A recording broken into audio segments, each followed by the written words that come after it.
So guys, ini adalah aku punya charger sekarang untuk aku punya kamera bateri lah, iaitu kamera Sony aku yang pakai, aku tengok dia panggil apa, bateri dia panggil NPZ apa dah untuk Sony punya kamera. So masalah aku dengan semua rig punya charger ni, dia charge lambat gila. Dia dah ambil masa 4 jam 2 jam jugalah. So sebab tu benda sampah ni lembat dengan charging, aku beli charger baru. So ni pada brand, I cannot read this, aku tak boleh cakap, tak boleh baca Mandarin. But aku tahu dia nama kat sini dan aku beli kat Shopee, dia trusted punya seller. Mall lah senang cerita.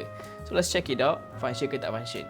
Dan apa yang best, sebelum tunjuk, dia ada support untuk 65 watt fast charging.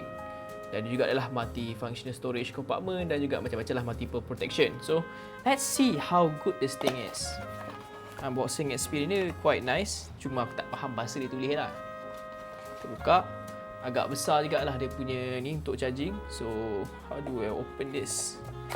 Oh, dia macam ni. So kau boleh charge macam ni je lah. Dia banyak. So kau masukkan macam ni je. Quite nice. Tapi kita kena turn on dulu lah, nak tengok macam mana animation ni semua kan. Accessory dia bagi aku kabel macam biasa lah, Type C ke Type C, 2C, C to C. Nice. So macam biasa, kalau korang beli ni, pastikan korang masuk dekat in lah, jangan out. Okay, dia menyala tak? It's working. Animation ada, so kita masukkan lah dalam ni. So dia beritahu channel 95%. So it works. So this gonna be my main charging point lah lepas ni. So macam biasa, kalau minat, check out Lalano.